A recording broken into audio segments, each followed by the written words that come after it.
अस्सलाम वालेकुम नाज़रीन, प्रोग्राम ओपिनियन में अली काज़मी बलिकार और यासिर अहमद। हम स्टूडियो में ज्वाइन करता सीनियर तज़कियाकार अली काज़ी साहब। वेलकम अली साहब। Thank you Yasir. अली साहब, इंटरेस्टिंग डिबेट निकरी चुकी आई है जॾहिं खां इमरान खान साहब जो सुप्रीम कोर्ट जो ऑर्डर आयो हुयो। ज़रा सरकार मञियो न मञियो, सरकार उन ते अमल दरामद कयो न कयो, दैट्स अ डिफरेंट डिबेट। उन ते त ज़ाहिर तोहीन अदालत जी जेका आहे कार्रवाई थिए, रजिस्ट्रार अॼु चयो आहे त प्रोबेबली सुभाणे ताईं तव्हांजी फिक्स थींदी, डेट लॻी वेंदी, गौर खान साहब जी मुलाक़ात थी, पर चीफ जस्टिस याहिया खान साहब याहिया अफरीदी साहब सां मुलाक़ात न थी सघी। उन बावजूदि पर हिकिड़ी कुझु ॻाल्हियूं हिन मां थोरियूं इंट्रस्टिंग निकिरी आहियूं। छो जॾहिं पाण सैटरडे ते बि प्रोग्राम कयो त पाण डिस्कशन कई त भई एलिजिडली कोई मोहसिन नक़वी साहब जी तस्वीरूं या इहे कुझु बि आउट थियण जूं ॻाल्हियूं या मुलाक़ात या फ़ोन अॼु गौर खान साहब खे पुछियो वियो त भई तव्हांजूं कोई मुलाक़ातूं थियूं आहिनि मोहसिन नक़वी साहब सां। हुन चयो भई राब्ते में असां रहंदा आहियूं मोहसिन नक़वी साहब सां, बाक़ी हाणे मां इन खां वधीक कुझु नथो थी सघां। पर जेका तोहीन अदालत जी एप्लीकेशन आहे जंहिंखां पोइ इहा सॼी मसइलो क्लियर थियो आहे त जंहिंमें प्राइम मिनिस्टर साहब नामज़द आहिनि, सभु नामज़द आहिनि, चीफ कमिश्नर साहब नामज़द आहिनि, इंटीरियर सेक्रेटरी तक नामज़द आहिनि, पर इंटीरियर मिनिस्टर न आहे। चीफ जस्टिस न चीफ सेक्रेटरी हा चीफ कमिश्नर जी। मोहसिन नक़वी जो नालो तोहीन अदालत जे लाइ जेको PTI दरख़्वास्त ॾिनी आहे न, मोहसिन नक़वी जो नालो न आहे। इहो फैक्ट आहे। प्राइम मिनिस्टर जो बि आहे, सभिनी जो आहे, वेठ हींदे कमिश्नर इस्लामाबाद, लेकिन हुनजो न आहे। सुप्रिटेंडेंट अडियाला जेल जो बि आहे, इंटीरियर सेक्रेटरी जो बि आहे। हाणे वज़ीर दाख़िला जेको हूंदो आहे ही बेसिकली ज़िम्मेदार त अगरि आहे हिन सॼे ऑपरेशन जो, त भई हिकु अदालत जे हुकुम खे जेल बि वज़ारत दाख़िला ख़ैर पंजाब जे हेठि अचे थी, लेकिन हुनखे पहुचाइण, उनजी सिक्योरिटी इस्लामाबाद जे अंदरि हिकिड़े मुलज़िम या मुजरिम जी उहा वज़ारत दाख़िला जो ज़िम्मेवारी आहे। वज़ारत दाख़िला जो सेक्रेटरी तोहीन अदालत जी दरख़्वास्त में नॉमिनेट थियल आहे, लेकिन वज़ीर दाख़िला जेको मोहसिन नक़वी साहब आहे उनजो नालो न ॾिनो आहे PTI।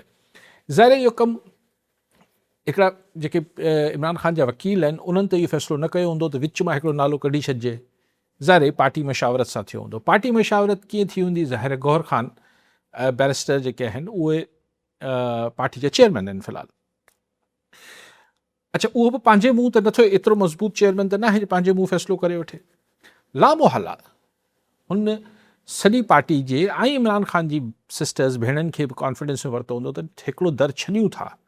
अगरि हिकिड़ो दर खुलियो आहे मोहसिन नक़वी जी सूरत में, जेको असांखे इस्टेब्लिशमेंट सां कॉन्टेक्ट में आणे पियो, त असीं बि हिकिड़े जेस्चर जो मुज़ाहिरो कयूं था, हिकिड़े छा जेस्चर खे छा चवंदा आहिनि, हिकु सुठे रवैये जो इज़हार कयूं था त भई फ़र्दन मोहसिन नक़वी जो नालो नथा खणूं।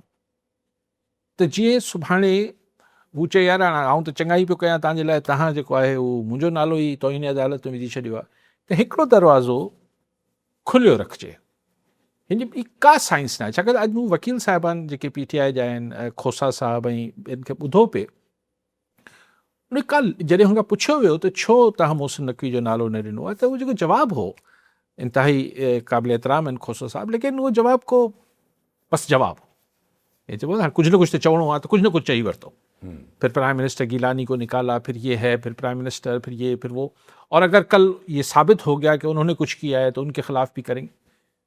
जी ठीकु आहे, हू हिकिड़ो प्रेस कंज़म्पशन जंहिंखे पाण चवंदा आहियूं, त प्रेस जे पेट भरण लाइ हिकिड़ो बयानु आहे। मोहसिन नक़वी जो नालो बिल्कुलु दानिस्ता ऐं सोचे सम्झी ऐं हिकिड़ो इंटेंशनल, इहे न भुल चुक बि न थी आहे। त इन जो लॉजिक इहा ई आहे त जेको बैरिस्टर गौहर सां मोहसिन नक़वी जो राब्तो, हाणे त मोहसिन नक़वी पाण बि मञे थो, तरदीद बि किथां नथी अचे। हू फ़ोटो जंहिंमें मोहसिन नक़वी ऐं बैरिस्टर गौहर ॻाल्हाए रहिया, उहो बि फ़ोटो लीक थी वियो आहे। लीक केरु थो करे सघे, लेकिन ज़ाहिर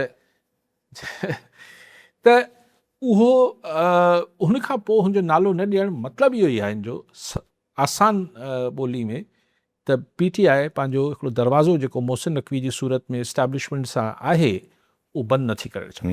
अच्छा, हिते ॻाल्हि थोरी महिनत, सोहेल अफरीदी साहब कल्ह पंहिंजे जलसे में कुझु ॻाल्हियूं कयूं, वेरी इंट्रस्टिंग। जॾहिं हू चवनि था पिया त असां हिन वक़्तु तव्हां यादि रखो त मां इस्टेब्लिशमेंट जे तमामु ख़िलाफ़ु आहियां, सभु कुझु आहे, मां हमेशह ॻाल्हाईंदो आहियां, पर हिन वक़्तु अगरि खान जो इलाजु नथो थिए त उहो मरियम ऐं शहबाज़ नथा कराइनि।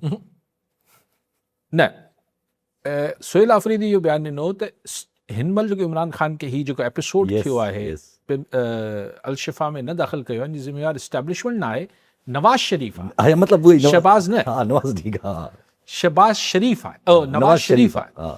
नवाज़, छाकाणि त शायदि सोहेल अफरीदी सोचियो हूंदो मरियम नवाज़ जो नालो खणंदसि थोरो हेठि थी वेंदो ऐं ज़ाहिर मरियम नवाज़ बि पंहिंजे पीउ जे चवण ते अगरि कुझु करे सघियो हूंदी त कयो हूंदई।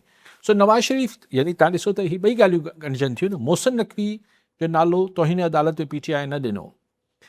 सुहेल आफ़रीदी जेको 40 लख माण्हू खणी वञण जो दावा करे पियो 27 सेप्टेम्बर ते इस्लामाबाद में, उहो बि चए थो त इस्टेब्लिशमेंट ज़िम्मेवार न आहे।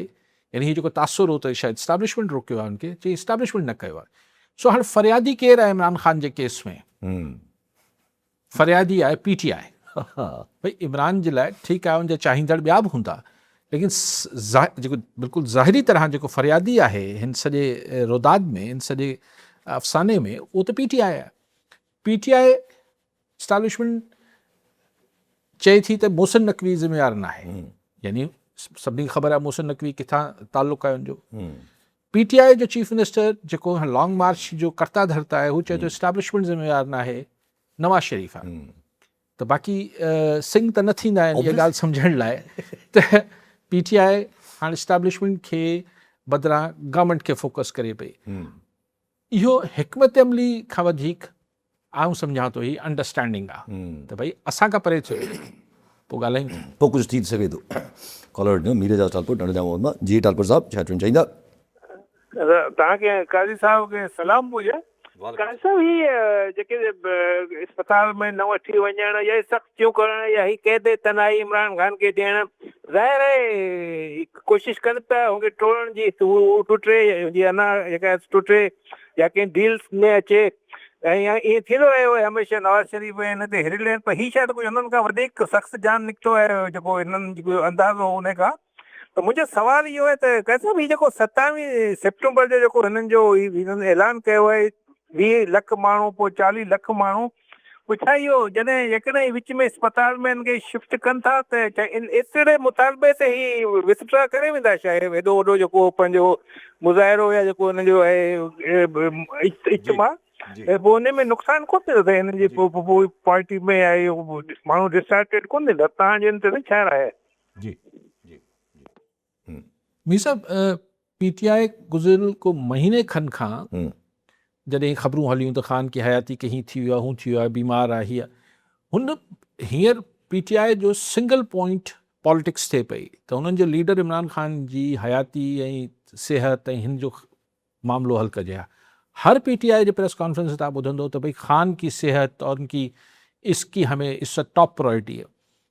ही मार्च बि जेको कनि पिया, कॾहिं तव्हां ॿुधो आहे त सुहेल अफरीदी इहो चयो हुजे त असीं लॉन्ग मार्च खणी अचूं पिया त असांखे जेको आहे फ्रेश इलेक्शन करायो या हुकूमत इस्तीफ़ा ॾे? हू त चवनि ई इहो पिया न त ख़ान खे हॉस्पिटल शिफ्ट कयो, ख़ान जी सिहतयाबी लाइ मतिलबु इलाज करायो एंड थिंग्स लाइक दैट। मतिलबु ॾिसो न, जमात इस्लामी वारनि बि, हाफ़िज़ नईम रहमान साहब बि हिते कराची में हिते उते धरना हणी वेठा, हाणे चवनि था त असीं बि लॉन्ग मार्च कंदासीं। हीअ जेको पेट्रोल ते लेवी 130 रुपया 138 रुपया लेवी लॻल आहे, यानी ज़ुल्म आहे। पेट्रोल जी असल क़ीमत 210 रुपया आहे ऐं 138 रुपया उन ते टैक्स आहे। त जमात इस्लामी क्लियरली चए पई पेट्रोल लेवी ख़तमु कयो त असीं, न त असीं लॉन्ग मार्च कंदासीं। हिननि त अहिड़ो कुझु बि न चयो आहे, हीअ त चवनि ई इहो पिया त हाणे जे मफ़रूज़े ते तव्हां ॻाल्हायो पिया त अगरि ख़ान खे शिफ्ट करे छॾियूं त ज़ाहिर पोइ हीउ वॾो कारण त ख़तमु थी वेंदो। त मुंहिंजो ख़्यालु आहे त पोइ को मोमेंटम रहंदो कोन, पोइ हू चवंदा त कंहिं ॿिए मौक़े ते ई कंदासीं। PTI खे नुक़सानु थींदो, फ़ाइदो? इमरान ख़ान अगरि अलशिफ़ा शिफ्ट थी वञे थो ऐं त उअं ई हिकिड़ो माहौल ई मुल्क में ॿियो जुड़ंदो, पोइ डिस्कशन्स ई मिसाब ॿियूं थी वेंदी, पोइ लॉन्ग मार्च कंहिंखे हरू भरू यादि बि न रहंदो।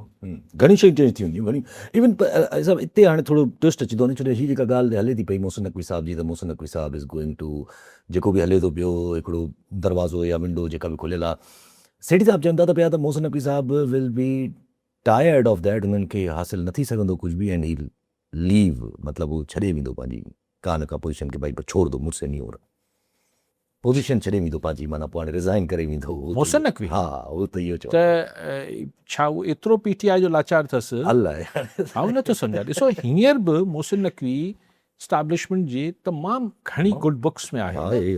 हींअर बि फील्ड मार्शल साहब वियल आहिनि, आसिम मुनीर, जनरल आसिम मुनीर हिते ईरान, त मोहसिन नक़वी गॾु आहे। मतिलबु फॉरेन मिनिस्टर गॾु न वियो आहे। हा हा, फॉरेन मिनिस्टर त यूके वेठा आहिनि असांजा। बहरहाल हिन डेलीगेशन में त न आहिनि, हिन में त मोहसिन नक़वी गॾु वियो आहे। सो नजम सेठी साहब आहिनि, कुझु बि चई सघनि था ऐं थी सघे थो सही हुजनि। मूंखे नथो लॻे त ऐं मोहसिन नक़वी खे अहिड़ी लाचार छो थी पवंदी PTI जी।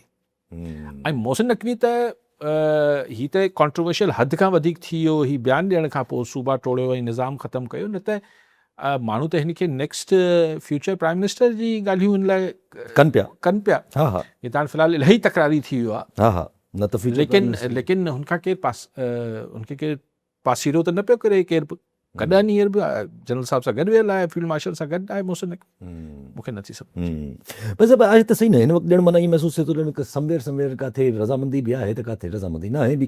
हाणे हर कोई चवे थो, जीअं पाण उन्हनि बि ॻाल्हि कई व्हील्स विद इन व्हील्स आहे, हाणे त हर कोई चवे थो व्हील्स इन व्हील्स एक्टिव लॻा पिया आहिनि। सम्झ में माण्हुनि खे नथी अचे त भई छा थिए, छो जो हीअ जेको पिम्स वारी एपिसोड आहे या बि हिकिड़ी कंफ्यूज़िंग सूरत हाल उन बि क्रिएट कई त छो आख़िर अगरि जेको प्लान हुयो, अगरि का अंडरस्टैंडिंग हुई, ऐं जीअं गौर खान साहब चयो बि त भई कोई ड्राइण थो चाहे पर उहो ड्राइण में कामयाब बि थी वियो।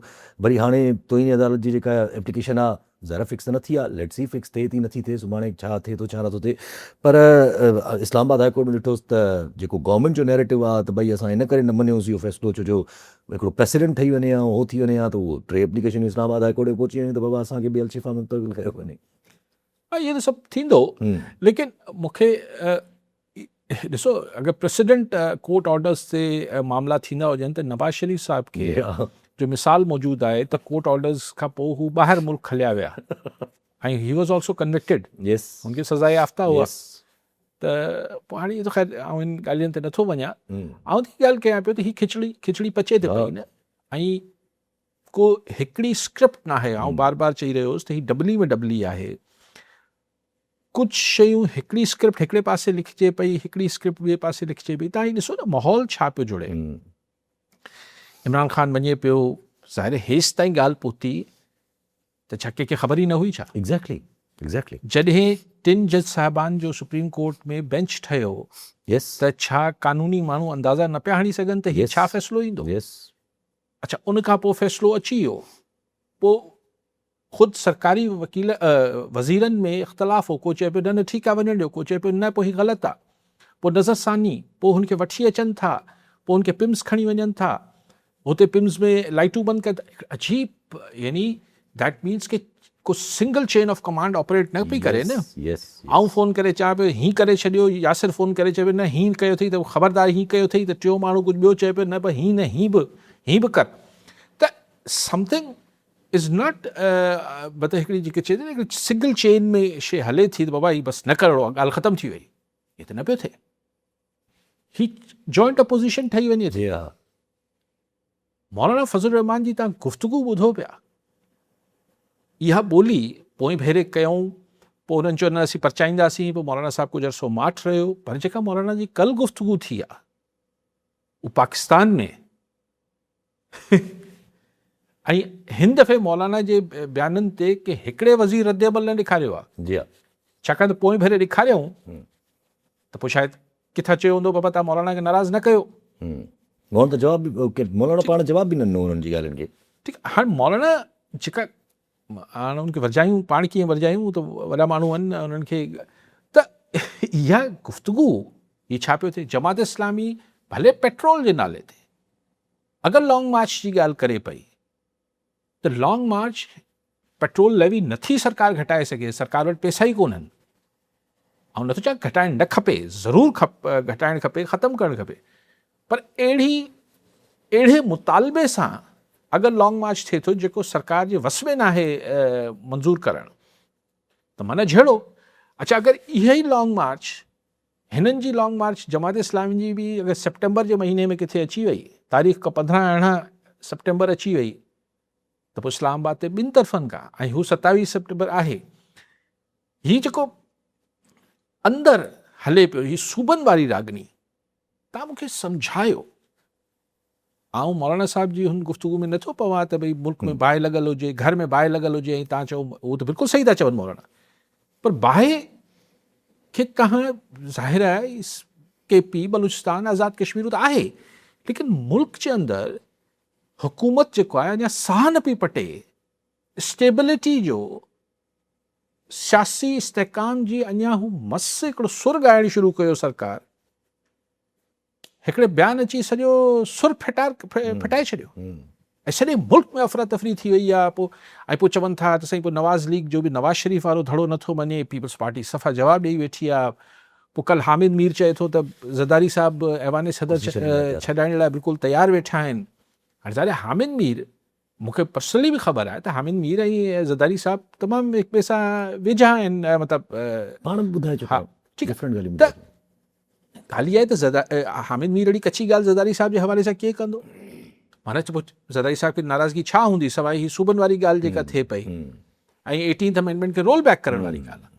त वेठे वेठे छो कयो अथनि ऐं कंहिं कयो आहे?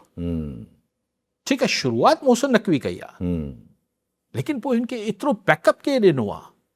सेमिनार थियनि पिया, टीवी लॻी आहे, हा या नई में जवाबु ॾे, रेफरेंडम चैनल पंहिंजे मुंहुं फेसबुक ते कनि पिया, नवाज़ शरीफ़ मम आहे, हाँ पूरी कॉन्फ्रेंस थी, मरियम नवाज़ मम लगी वेठी आहे, शहबाज शरीफ मम लॻो वेठो आहे। ये हो क्या रहा है भाई? हाँ, अब ये क्या हो रहा है भाई?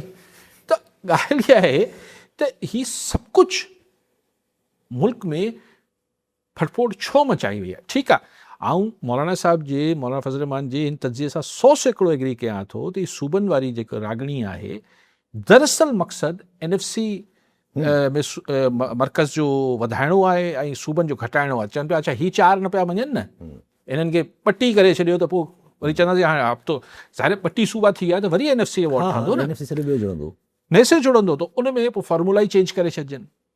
ॿियो मादनी वसीला, यस भई हीअं त कारूंझर थर में आहे, उन में केरु हथु विझे थो त कराची खां वठी कश्मीर ताईं रड़ थिए थी, छाकाणि त उहो सिंध जो असासो आहे। सुभाणे ई नंढा नंढा ठाहे छॾिबा, उते हिकिड़ा भोतार विहारे छॾिबा, उहो चवंदा हाणे जेको वणे खणी वञो असांजे ज़िले मां, असांजे जेको ज़िले नाम सूबो जेको ज़िले जेतिरो हूंदो। त ही सभु ॻाल्हियूं सम्झियूं अचनि थियूं, इहा ॻाल्हियूं, पर हिन जो रिएक्शन केतिरो आहे सोसाइटी में, सॼे पॉलिटिकल तव्हांजे सिनारियो में कहिड़ी फड़पोट मची वई आहे, ये छो मचाई वई? मक़सदु केरु आहे, टारगेट केरु आहे? शहबाज शरीफ़ हुकूमत या कुझु ॿियो? एॾी वॾी शयुनि जो त हुकूमत टारगेट वरी कान थी नसीबो कयो मोरो आहे। जी मुग़ल साहब छा चवणु चाहींदा? साईं सलाम वालेकुम, छा हाल आहे? साईं गुज़ारिश इहा आहे त अॼु मां हिकिड़ी सोशल मीडिया ते वीडियो वायरल ॾिठी, खानपुर ॿाहिरि स्कूल आहे प्राइमरी, जेको डिस्ट्रिक्ट घोटकीअ जो आहे, उते हिकिड़ो DO आयो आहे, उते 21 ॿार आहिनि, उते 8-10 उस्ताद आहिनि। जेका DO खां हाज़िरी ॾिसी रड़ निकिरी वई, उन हाणे सरदार शाह खे रिक्वेस्ट कई आहे त इन ते थोरी नज़रसानी करे। कानपुर ॿाहिरि डिस्ट्रिक्ट घोटकीअ जो स्कूल आहे, DO अची पाण विज़िट कया त हैरान थी विया।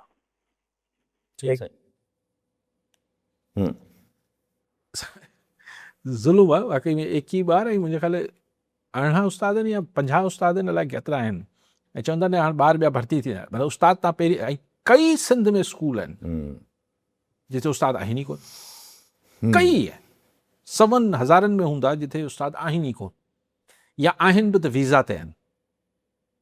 त इहा ई त मैनेजमेंट आहे। हाणे DO साहब हिन इहो कमु कयो आहे त ॿिया DOs छा था कनि?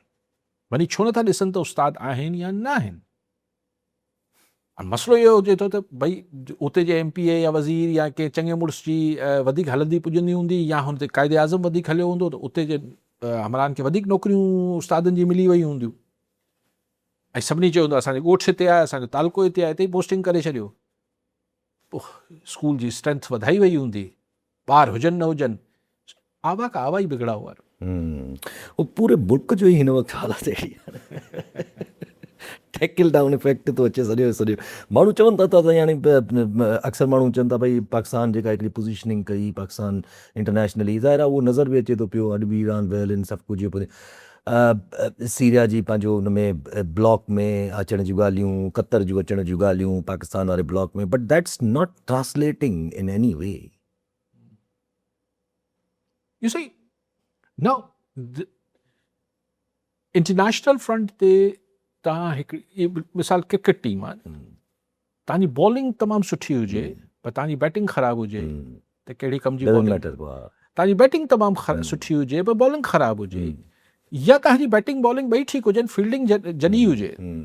सो हिकिड़े मुल्क जी तरक़ी लाइ तव्हांखे कमु हूंदो ही डोमेस्टिक इंटरनेशनल पर डोमेस्टिक फ्रंट ॿिन्ही ते पंहिंजो कदु वधाइणो पए थो न।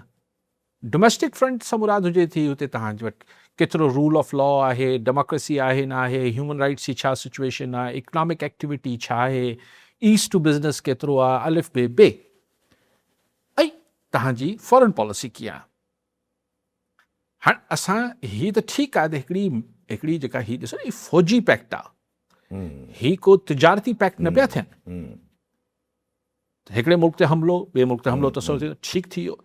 हिन सां इज़राइल खे फटफोट मचणु बिल्कुलु नेचुरल ॻाल्हि आहे, इंडिया खे परेशान थियणु बिल्कुलु नेचुरल ॻाल्हि आहे। बट ईअं को तयारी त कोन थी थिए न त हीअ जॾहिं 5, 6, 7, 8 मुल्क ब्लॉक ठाहे वठंदा त कोन इज़राइल ते हमिलो करे छॾींदा या इंडिया ते हमिलो, इहो त कोन्हे न। डिफेंस हिकिड़ी डिटरेंस आहे, हा डिटेरेंस आहे, डिटरेंस आहे, पाण चवनि था डिफेंस पैक्ट, पंहिंजी बचाव लाइ आहे। ठीकु थी वियो, उन में ठीकु आहे फ़ौजी सामान असांजो बि वेंदो, ॿियनि जो बि ईंदो, ज़ाहिर आहे उहो त नेटो टाइप अगरि का फोर्स ठहंदी। हिन मां इहो सम्झणु त असांखे हाणे बसि सऊदी अरब चवंदो त बसि अधु पैसा तव्हांजा हाणे ताज़ी थी आयो त अधु पैसा असीं पंहिंजा रियाल तव्हांखे ॾियूं था, इहो त सोचण ई ग़लति आहे। या टर्की चवंदो त बसि मुफ़्त में खणी वञो पैसा असांखां। ठीकु आहे, असीं हाणे नेटो आहे, ख़ुदि नेटो जेको असली नेटो आहे, उहो छा मुल्क हिक ॿिए जे लाइ माशी बुरान हल करणु थोरी था निकिरनि। न बिल्कुलु बि न। हू त भई यूरोपियन यूनियन कयो, हा उहो यूरोपियन यूनियन ग्रीस खे हिननि खे हुननि खे बेल आउट कयो, पर नेटो हिक ॿिए सां माशी मामलनि में ॿधल ई कोन्हे। हू सिर्फ़ु इहो आहे त नेटो जेके हिकिड़े मुल्क ते हमिलो थियो त समूरनि मुल्कनि ते हमिलो तसवुरु थींदो, त हीअ बि हिकिड़ो फ़ौजी मुआहिदो आहे। हिन सां असांखे पंहिंजे दिफ़ा में तक़वियत त ज़रूरु मिलंदी, पर हिन मां उमेदु करणु त हिन मां को पाकिस्तान जी मईशत हल थी वेंदी, पाकिस्तान जे अंदरि गवर्नेंस बहितर थी वेंदी, इन जो छा तालुक़ु आहे? पोइ उनजे लाइ वरी पोइ जेके एग्ज़ाम्पल्स ॾिना था वञनि उहे बि त वरी पोइ मुल्क लाइ अञा वधीक नुक़सानदेह था साबित थियनि न। जेके अंदरूनी शयूं सही करण लाइ जेके असां वटि तौर तरीक़ा आहिनि, जेको हाणे बि 27 अमेंडमेंट और 28 अमेंडमेंट आहे, उहे ॻाल्हियूं हलंदी पई। उहो ई मूं अर्ज़ु बि कयो त असां ॿिनि ॻाल्हियुनि खे मिसाल असां इस्लामाबाद MOU करायो, ठीकु आहे, उहो न थी सघियो अमल, उन ते छा थियो आहे उन ते अञा बि असांजा फील्ड मार्शल ऐं सभु लॻा पिया आहिनि त के सूरत अमेरिका, हाणे अमेरिका चए थो त असीं माशी अञा सैंक्शन्स हणंदासीं, हीअ कंदा, उहो हले थो अञा क़िस्म। मिसाल इस्लामाबाद पैक्ट ते अमल बि थी वञे हा त अमेरिका छा असांखे डॉलर ॾेई छॾिया छा? ठीकु आहे, तव्हांजी हिकिड़ी कद वधे थो, तव्हांजी हिकिड़ी स्टेचर वधे थो, तव्हांजो प्रोफाइल मुल्क जो बहितर थिए थो त असीं पीस डीलर्स आहियूं, असीं इन्फ्लुएंस करे सघूं था मुल्कनि ते। बट तव्हां वटि शयुनि खे पंहिंजी जेसि ताईं तव्हां घर खे हाउस इन ऑर्डर न आणींदो, घर खे ठीकु न कंदो, पंहिंजा मामलात ठीकु न कंदो, त केरु अची पैसा हणंदो हिते, ऐं हितां कीअं तव्हां एक्सपोर्ट्स वधाईंदो? डार साहब लाइ बि एक्सपेक्टेशन्स हलनि थियूं पयूं त डार साहब जेको UK वियल आहिनि, इहो बि किथे कोई सियासी मामिलो आहे त खान साहब जे हवाले सां इहो सभु कुझु। कई पासनि ते कई शयूं असांजे मुल्क में हिकिड़े ई वक़्त में हली रहियूं हुजनि थियूं। जॾहिं मुशर्रफ जे दौर में नवाज़ शरीफ़ खे कढणो हो त बिल क्लिंटन त ज़ोर हयो पिए, पर हू लेबनीज़ प्राइम मिनिस्टर अलाए किथां अची वियो, पोइ अलाए केरु आयो, पोइ इहो थींदो आहे। फॉरेन पावर्स डू इन्फ्लुएंस, विच में तैयब अर्दगान जो नालो इलाही हलियो पियो। मूंखे कोई में हैरत नथी थिए, लेकिन ख़ान जे केस में मसलो इहो आहे त ख़ान खे ॾींदा छा? मुंहिंजो बार बार सुवाल इहो आहे, ख़ान खे छा ॾींदा? मोट में ख़ान खां इहो त घुरनि था त भई तूं असांजे सिस्टम खे हलणु ॾे, सभु कुझु हलणु ॾे, तूं बि सियासत कर, आईंदा कंहिं इंतकामी कार्रवाई न कंदे, हलो ठीकु, इहे सभु गारंटीज़ त बरतानिया बि ॾेई सघे थो, सभु कुझु करे सघे थो। लेकिन ख़ान खे इहो चवणु त हिन सिस्टम जी तूं हिमायत कर, हिन खे हलणु ॾे, ऐं घणी सियासी तहरक न वठि, इहो कीअं करे सघे थो ख़ान?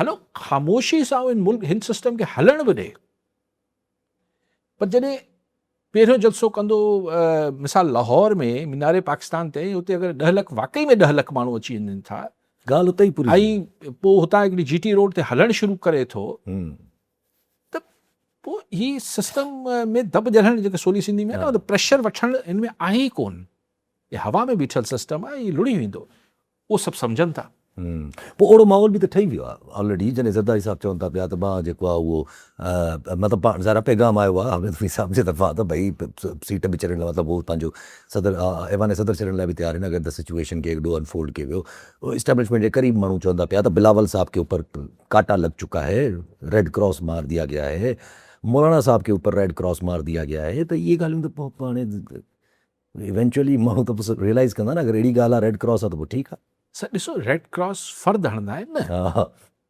ज़ुल्फ़कार अली भुट्टो खे ज़ियाउलक शहीद कयो ऐं पोइ पीपल्स पार्टी ते क्रॉस लॻल हो, लॻल हो। पोइ ज़ियाउलक वियो हम्म, त उनजी धीउ शहीद बेनज़ीर जेको आहे प्राइम मिनिस्टर थी न सर, पोइ भले कहिड़े शर्तनि ते थी, हथ पेर ॿधी कयूं वरी आणनि, बट तव्हां पॉलिटिकल फोर्स ते काटा कीअं हणंदो? भले तव्हां अॼु हणी छॾियो बिलावल भुट्टो ज़रदारी ते काटा, इमरान ख़ान ते काटा, केतिरे अरसे खां लॻंदो? ये काटा वाटा सियासी पार्टियुनि ते थोरी लॻंदा आहिनि। लेकिन आउं हिन सॼी ॻाल्हि तव्हां मुंहिंजी शायदि पॉइंट नुक़्तो झलियो कोन। आउं जेको चवण पियो चाहियां, मूंखे जेको मुंझारो आहे त अॻु में हिकिड़ो अनस्टेबल सिस्टम सभिनी खे ख़बर हुई। ॾिसो चवण जे लाइ कुझु बि चवंदा रहनि, चल तलाल चौधरी ऐं तारा अड़ई सभु कुझु बि चवंदा रहनि, फैक्ट रियलिटी ग्राउंड रियलिटी त यासिर केर बि ईमानदारी सां ॻाल्हि कए त हीअ जेको PDM सरकार ठहियल हुई हवा में बीठल सरकार हुई, लेजिटिमेसी न हुई, फॉर्म 47 फला ढमका जेको बि करे वठो। अच्छा, पोइ हिकिड़ो खान वारो हिकिड़ी मुस्तक़िल हा लॻे पई हीटर ऑन हो त तपिश अचे पई हेठि पल्स में इमरान ख़ान जी पॉपुलैरिटी घटी न पई थिए, हीउ हिकिड़ो मसइलो अलॻि हो। माशी तरह मुल्क बिल्कुलु बीहे ई न पियो सघे, बीहे छा हाणे सफ़ा। सो सिर्फ़ु हिकिड़े फ्रंट ते जेको तव्हां ईरान अमेरिका जे विच में करायो उन सां हिकिड़ी तव्हांखे पज़ीराई मिली, बसि ऑक्सीजन, ठीकु आहे। पर मुल्क जा अंदरूनी मामला त दहशतगर्दी KP में, बलूचिस्तान में, आज़ाद कश्मीर अञा ताईं हल नथो थिए। KP जा हालात त मौलाना फज़लुर रहमान साहब त जेको ॿुधाइनि था पिया, हा न आउं उही ॻाल्हि कयां पियो, समोट रियलिटी बि हा आहे। न आउं उही अर्ज़ु कयां, हीअ सभु ॻाल्हियूं तव्हां जोड़ियो, पोइ मूंखे ॿुधायो त हीउ कहिड़ो मौक़ो आहे ऐं कीअं कयो आहे ऐं छो कयो आहे, त अचो सूबा ठाहे छॾियूं था। इहो त ॿारनि खे बि ख़बर आहे न, शदीद रिएक्शन थींदो। हू वकील निकिरी आया आहिनि ऐं जिन्हनि वकीलनि खे बि, जिन्हनि बि पंजाब जे दानिशरनि खे, जिन्हनि बि इस्लामाबाद जे दानिशरनि खे सिंध जी थोरी घणी बि नो हाउ आहे, उहो चवनि था सिंध जा माण्हू त सवाल ई नथो पैदा थिए। त पोइ इहा ॻाल्हि छा पहिरीं ख़बर न हुई छा? त मुंहिंजो सुवाल इहो आहे, जंहिंजो जवाबु मूंखे पाण न पियो मिले, त आउं पाण ॾेई वठां, त ईरान कंहिंजे ख़िलाफ़ु थिए पई? मुल्क में हिकिड़े पेश ते आहे बाबा शहबाज शरीफ़ ऐं एस्टाब्लिशमेंट, सभु कुझु तमामु ज़बरदस्त आहे, तमामु ज़बरदस्त आहे, शानदार आहे, शानदार आहे, शानदार आहे। पोइ हिन भरम में ॻाल्हि खे हलणु ॾियो आहे न, शानदार आहे, शानदार आहे, ॿ टे साल निकिरी वञनि हा, पोइ शानदारी खे छो अची पाण धकयूं अथनि? न हिन महिल सिंध या सिंधी थी न, ऐं हिकिड़ी हुनजी ऑब्जेक्टिव जेको हू एनालिसिस करण जी कोशिशि पियो कयां त हिन में हासिलु छा थियो? ऐं हींअर बि तव्हां उहे जेके एंकर्स, मखसूस एंकर्स आहिनि जिन्हनि खे ठेको मिलियल आहे त फ़ैसिला हो गया, वो चवंदा जरा नहीं उधर तो रिजॉल्व है, उधर से हमारा उधर पक्को आहे, हू त फ़ैसिलो थियल आहे त हीउ त कबो, पर पीपल्स पार्टी नथी मञे, नवाज़ शरीफ़ नथो मञे, अवाम नथी मञे, लेकिन होगा तो सही। त माना तव्हां अञा बि हुनखे हिकिड़ी डेड इशू जेको अनऑफिशियली फ्लोटेड प्रपोज़ल आहे, it's still an unofficial proposal, it's not even a official proposal floated by the government of Pakistan or the prime minister or the cabinet. हीउ हिकिड़ो गैर सरकारी तरह हिकिड़ो वज़ीर साहिबु आयो, वञी खिली खिली ॻाल्हि करे हलियो वियो, हुनखे अची वरितो अथनि, चवनि था इहा शिक ख़तमु कंदा, वरी उहा ई ॻाल्हि कोन थींदो न। जी जेका शिक आहे त सूबा पंहिंजी मर्ज़ी सर ॾिसो न, कीअं तव्हां शिक तब्दील कंदो? तव्हांखे पीपल्स पार्टी खपे या तव्हांखे PTI खपे? पीपल्स पार्टी ही जो ख़बरूं हलायूं वयूं आहिनि त ज़रदारी साहिबु इस्तीफ़ा ॾेई छॾींदो, पर ॿिए लफ़्ज़नि में न्यापो आहे न त भई मूंखे उन कुंड में न बीहारियो जिथे पोइ आउं छॾे वेंदुसि, वधि वधि इहो चाहियो था त आउं छॾे वेंदुसि। पीटीआई सेनेट में छा करे वठंदी, ऐं पीटीआई ईंदे शर्त पंहिंजो कमु लाहे छॾींदी, बी टीम थी वेंदी सघारे हल्कनि जी जेको प्लान आहे सूबनि जो, न त उहो ख़ान थी तो चाहे ख़ान सूबनि जे हक़ में हुजे, मिसाल मफ़रूज़े हिन तौर, वक़्तु न कंदो, पर हिन महिल अगरि कंदो न कंदो। त सारे सभिनी खे ख़बर आहे त हीउ कंहिंजो एजेंट आहे, हा हा त हू बि न कंदी त पोइ कीअं तरमीम थींदी, तरमीम बि नथी थी सघे। त पोइ ही अफ़लातूनी आइडिया जे पोयां ही जेको ॾफेर पैदा करणु आहे, जी लॉजिक छा आहे, त हे सवाल नथो उभरे त कुझु अक्सर माण्हू पुछनि था इहो सॼो शोर ठाहे करे ऐं पोयां पोयां इमरान ख़ान सां सेटिंग करण जी कोशिशि थिए थी, पाण खे जीअं इहो न ॾेखारिजे त असां कंसीड था कयूं। मुजीबुर रहमान शामी साहब चवनि था पिया त महसूस हिन वक़्तु थिए थो पियो त गलतियों का तदारुक करने के लिए इस्टेब्लिशमेंट तैयार है। नहीं, आप गलतियों का तदारुक करने के लिए तैयार हैं, शामी साहब जी चवाणी इमरान खान सां ठहो पिया, वेरी गुड, तव्हां शयुनि खे वापसि नॉर्मलाइज़ कयो पिया, वेरी गुड। ही शो छो तव्हांखे ॾेखार न थिए त असां पोइ था थियूं या कुझु कयूं था, कंसीड था कयूं या हार्ड स्टेट ऐं हे सभु कुझु हुयो न पूरो न त हार्ड स्टेट हो या न हो, मतिलबु ही त ऐं तव्हां मुस्तक़िल पंहिंजे एंकर्स खां चवरायो पिया त हा मुस्तक़िल पक्का फ़ैसिला हो गया, तव्हां बेसिकली कंहिंखे डैमेज पिया कयो, पंहिंजी रेपुटेशन बि त डैमेज पिया कयो न। ज़ाहिर आहे। अच्छा, सो आख़िर में हिकिड़ो ई जवाबु सम्झ में अचे थो, ॿियो को जवाबु मूंखे सम्झ नथो अचे।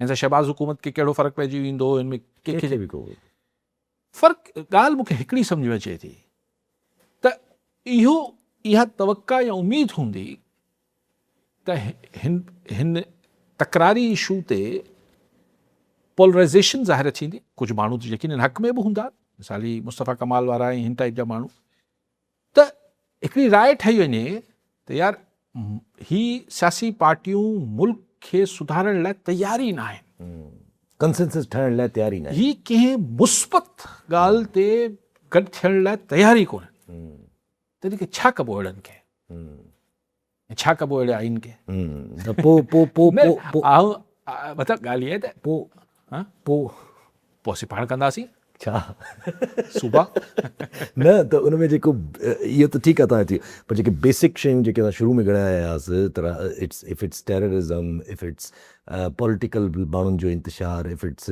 महांगाई, इहे त कॉन्स्टेंट उनखे बि हिट कंदा। ॾिसो पोइ जेके माण्हू हाणे इहे त असां वटि त तव्हां 80 सालनि जी पाकिस्तान जी तारीख़ ॾिसो न, पोइ उनमें चइबो आहे हीअ त हींअर बि हले पियो न, हिकिड़ी ॻाल्हि। ॿी ॻाल्हि, हिननि खे ई त ठीकु करण जो हल इहो आहे न, अफ़लातूनी आइडिया आहे न। असीं बलूचिस्तान में जंहिंमें रॉ आहे, जंहिंमें इंडियन एजेंट्स आहिनि, उते सूबा ठाहे छॾींदासीं त हू सूबे खे लंघे न सघंदा। हा, अञा आसान थी वेंदो कमु, अफ़लातूनी आइडियाज़ आहिनि न, अञा आसान थी वेंदो कमु। मतिलबु हिकिड़ी आऊं छा अर्ज़ु कयां, मतिलबु दिस इज़ न ठीकु आहे, ॻाल्हि रखी वठूं, पर पंहिंजी ॻाल्हि हीअ सरकार छा कयो असांजी सिंध गवर्नमेंट जेको आहे मीर रज़ा जे केस में JIT ठाहिण जे बदिरां जुडिशल कमीशन ठाहे छॾी। यार मुंहिंजी सम्झ खां ॿाहिरि आहे, छाकाणि त ईअं न आहे त मीर रज़ा जी फैमिली त हफ़्तो पहिरीं या उनजे वकील बि हफ़्तो या 10 ॾींहं पहिरीं बिल्कुलु चिटे लफ़्ज़नि में चयो त असांखे जुडिशल कमीशन न खपे, ऐं मुंहिंजे ख़्याल को वज़ीर साहिबु वियो हो हुते, होम मिनिस्टर ज़ियाउल साहब, त ज़ियाउल जहार खे मुंहं ते चयूं त असांखे न खपे जुडिशल कमीशन। मूंखे ठीकु आहे, न खपे, मूं चयो फेर भई तव्हांखे जेके मक़तूल जा वारिस आहे, जेके वारिस आहे, तव्हांखे हुननि खे मुतमइन करिणो आहे न। हू चवनि था त असांखे न खपे जुडिशल कमीशन, तव्हां चओ था न असीं ज़रूरी ठाहींदासीं। स्ट्रेंज, छाकाणि त गवर्नमेंट वटि इहा लॉजिक थी पई सघी, अगरि मक़तूल जा वारिस जेके आहिनि उहे अलिफ या बे ते इल्ज़ाम हणी रहिया हुजनि हा त भई फलाणो फलाणो फलाणो आहे असांजे छोकिरे जे मर्डर में, जंहिंखे बचायो थो वञे, त पोइ सरकार चए बाबा ठीकु आहे, हाणे इहे तव्हां त पोइ सरकार ते या मतिलबु फर्दनि ते इल्ज़ाम हणी छॾियो आहे, त हाणे जुडिशल कमीशन फ़ैसिलो कंदी। जॾहिं जुडिशल कमीशन हुननि जो मुतालबो ई न आहे, ऐं जुडिशल कमीशन ऐं जज साहिबान जी Investigation साख ऐं उन्हनि जी क्रेडिबिलिटी जेको सुवाल न आहे। नासिर असलम ज़ाहिद जेको आहे जस्टिस जो वॾे नालो हो ऐं वॾो हिकिड़ो नाले वारो जज हो, पोइ मुर्तज़ा मुर्तज़ा भुट्टो जी हुन ई त कई न, पोइ छा थींदो आहे? Because investigation is a different thing ज़ाहिर आहे हिन में त तव्हां जज साहब थोड़ी आहे भई थाणनि में हिननि में कंहिंखे बि सो ऐं हिननि ॻाल्हि खां वॾी ॻाल्हि इहा आहे जॾहिं वारिसनि में नथा चाहिनि त पोइ सरकार वारिसनि खे मुतमइन करणु खपे। ठीकु आहे साहब, पंहिंजी महिरबानी साहब। नाज़रीन, अॼु प्रोग्राम जो पूरो थियो, वरी ॿुधाईंदड़ प्रोग्राम में दुआ में।